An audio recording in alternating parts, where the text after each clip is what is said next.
gentlemen, please welcome back to my YouTube channel. So guys, আজি প্ৰথমে চাই লওক 360 view. কেনে পালে? আজি মানে আমি খোজকাঢ়ি বহুত দূৰ যাত্ৰা কৰিম বুলি আমি তিনিজনে অংশগ্ৰহণ কৰিছো। এই ভাইটি ভাইজান আৰু আগুৱাই নিবা নেকি? যাম বুলি ভাবিছিলো, যামে আৰু যাম আৰু ক'ত যাম অলপ চলপ দেখাই নেকি?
পিছল গুলি লৈ সাজু হোৱা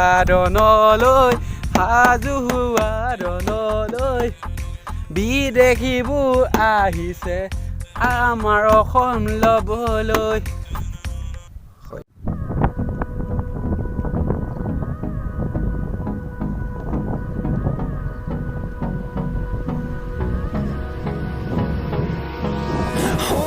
Close till I get up. Time is barely on our side. I don't wanna waste what's left. The storms we chase are leading us, and love is all we'll ever trust. Yeah, no, I don't wanna waste what's left. And on we'll go. 2021 বৰ্ষটো বহুত ভাল, কিন্তু মোৰ বাবে নহয়, এহেত দুইৰ বাবে। এটা মনোজ ভাই আৰু এটা হ'ল চন্দন ভাই। 2021 চনৰ জানুৱাৰী 1 তাৰিখে চন্দনলৈ ভাল কিবা এটা কামৰ কাৰণে ফোন আহিছে আৰু মনোজ ভাইলৈ 2021 চনৰ জানুৱাৰী 2 তাৰিখে কামৰ সন্ধানত ফোন আহিছে, কিন্তু মোৰ বাবে একো ফোনটো নহয় গেলা। কি হ'ব জীৱনত? তো ভিডিঅ'টো আজিলৈ ইমানে। যদি ভিডিঅ'টো ভাল লাগে লাইক কৰিব, শ্বেয়াৰ কৰিব, ছাবস্ক্ৰাইব কৰিব আৰু বেল আইকন দবাই দিব। আজিলৈ বাই বাই দি দিয়া। Bye bye. মিছা কথা কৈ দিলে দেই। Bye bye. মিছা নহয়, সঁচা। মই কেতিয়াও মিছা কথা নকওঁ।